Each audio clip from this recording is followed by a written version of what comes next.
Hello everyone.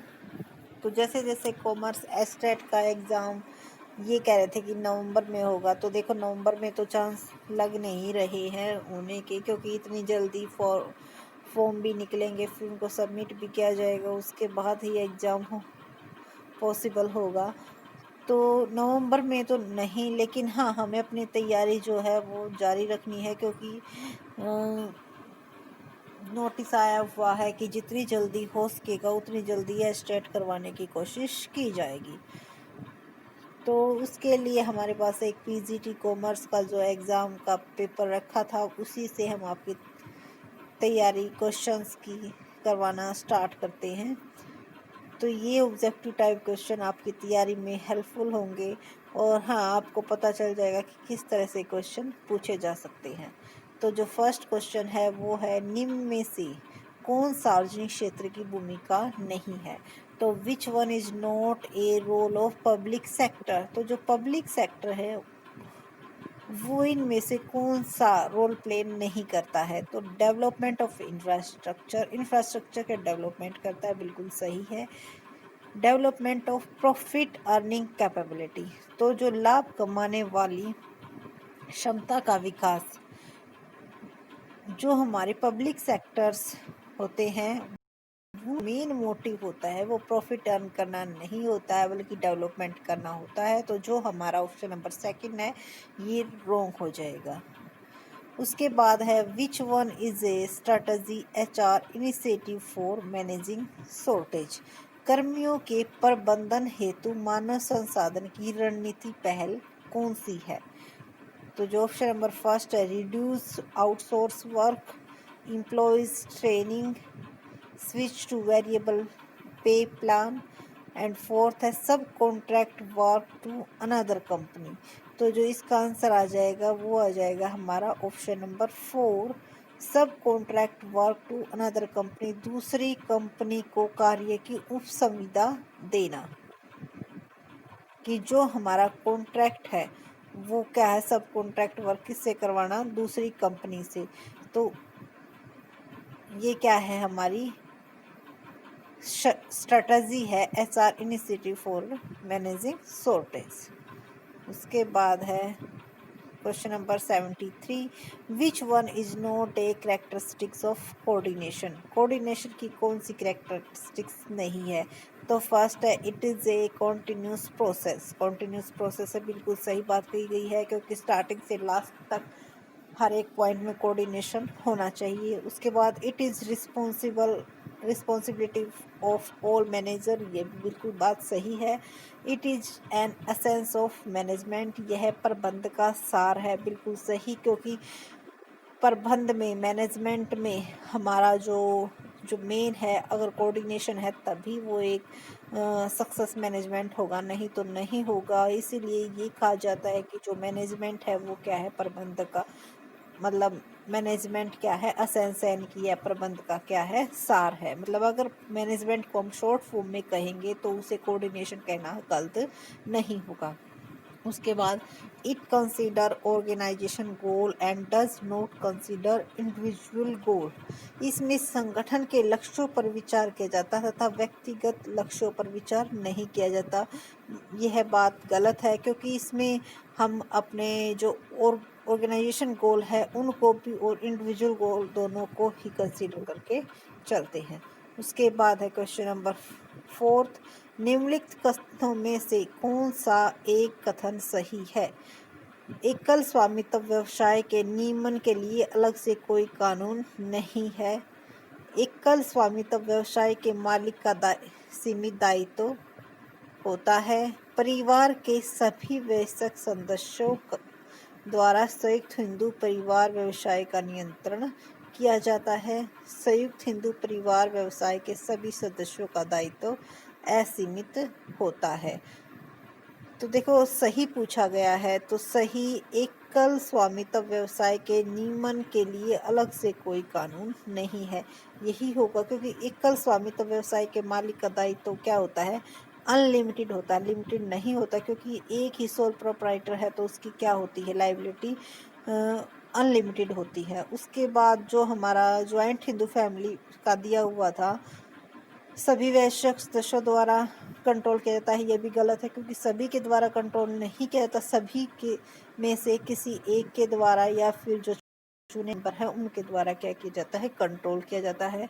और जो हमारा ऑप्शन नंबर 4 है उसमें सभी की अनलिमिटेड दी हुई है, इसमें सिर्फ जो ओनर वो जो उसका मुखिया होता है उसी की क्या होती है, अनलिमिटेड होती है, बाकी सभी की लायबिलिटी क्या होती है, लिमिटेड होती है। तो जो हमारा ऑप्शन नंबर फर्स्ट है वही राइट है। उसके बाद है 75 क्वेश्चन, निम्नलिखित में से कौन सा सही नहीं है।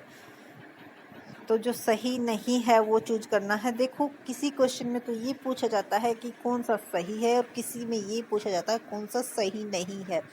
तो हमें हर एक क्वेश्चन को ध्यान से पहले पढ़ना है कि उसमें पूछा क्या गया है। तो साझेदारी उन व्यक्तियों के बीच संबंध है जिन्होंने उनमें से किसी एक द्वारा चलाए जाने वाले व्यवसाय के लाभ में हिस्सा लेने के लिए समझौता किया है। उसके बाद व्यवसाय को एक टीम के रूप में चलाने से उत्पन्न जोखिम को साझेदार वहन करते हैं। बिल्कुल सही बात है। उसके बाद एक साझेदारी फर्म को अपने खातों को प्रकाशित करना वैधानिक अपेक्षित नहीं है, ये भी ठीक है। कंपनीज एक्ट 2013 की धारा 464 के अनुसार साझेदारों की अधिकतम संख्या कितनी हो सकती है, 100 हो सकती है, ये भी बिल्कुल सही कहा गया है।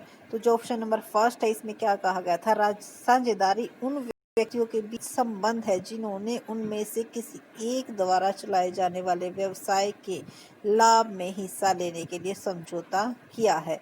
तो किसी एक के द्वारा नहीं, वो उन सब के द्वारा भी चलाई जा सकती है या फिर दो के द्वारा भी चलाई जा सकती है, और सभी क्या करते हैं, प्रॉफिट में हिस्सा लेते हैं।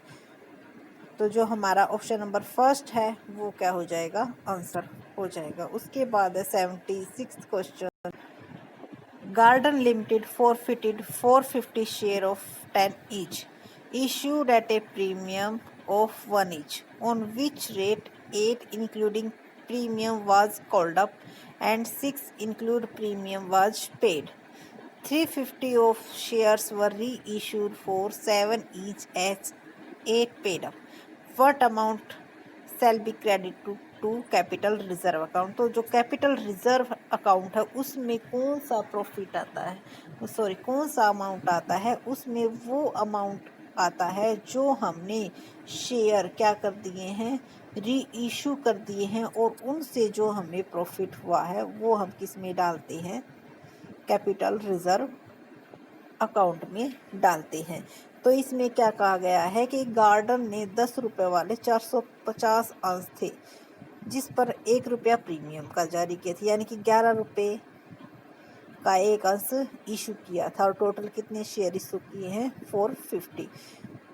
उसके बाद 8 रुपये याचित किए जा चुके हैं। यहाँ पर याचित का मतलब क्या है, मंगाए जा चुके हैं, बट हमें कितने रुपए रिसीव हुए हैं, 6 रुपये रिसीव हुए हैं, और उनको क्या कर लिया गया है, जब्त कर लिया गया है। तो 6 रुपये रिसीव हो चुके हैं, इट मीन्स हमें 450 रुपये के हिसाब से 2700 हमें रुपए रिसीव हो चुके हैं, जिनमें से 1 रुपया किसका था, प्रीमियम का था। उसके बाद हम क्या देखेंगे कि 350 शेयर क्या किए गए हैं, री इशू किए गए हैं 8 रुपये प्रति अंश पर।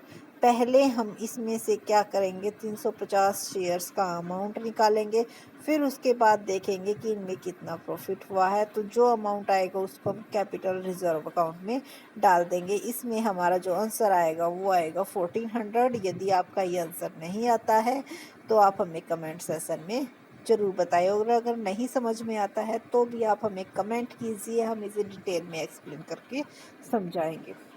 उसके बाद है fund flow statement is a study of. देखो फंड फ्लो स्टेटमेंट होती है वो हमें क्या बताती है, change in working capital. Change in working capital को जानने के लिए ही हम क्या बनाते हैं, फंड फ्लो स्टेटमेंट बनाते हैं। और अगर हमें चेंज इन कैश पोजीशन जानना है तो हम क्या बनाते हैं, कैश फ्लो स्टेटमेंट बनाते हैं। तो इसका आंसर आ जाएगा ऑप्शन नंबर 3।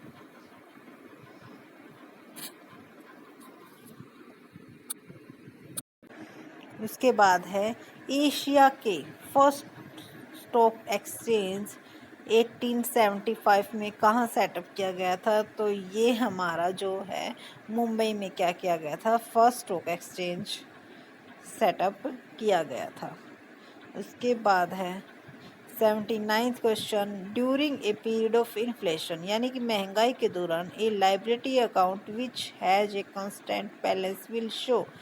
जब मुद्रास्फीति होती है यानी कि इन्फ्लेशन होता है तो देता खाता जिसमें हैज ए कांस्टेंट बैलेंस स्थिर शेष को दर्शाता है। क्या दर्शाता है कि ए परचेजिंग पावर गेन, जो हमारी क्रय शक्ति है,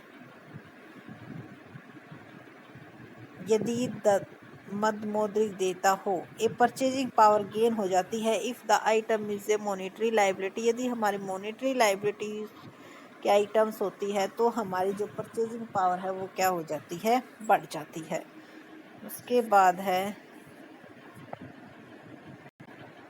18th क्वेश्चन, विश्व बैंक का वास्तविक नाम क्या है। ये क्वेश्चन कई बार पूछा जाता है कि वर्ल्ड बैंक का दूसरा नाम क्या है। तो इसे हम international bank for reconstruction and development के नाम से भी जानते हैं। तो इस तरह से हम 10 के पार्ट्स आपको देंगे। आप एक बार इनके आंसर देखना कि आपको कितना आता है, कितना नहीं आता है। तो आई होप आप आज के हमारे सारे क्वेश्चन आपको समझ में आ गए होंगे। और यदि किसी भी क्वेश्चन में आपको करने में परेशानी होती है तो आप कमेंट सेक्शन में ज़रूर बताएं। और हमारी वीडियो अगर अच्छी लगी हो तो लाइक भी ज़रूर करें। Thank you.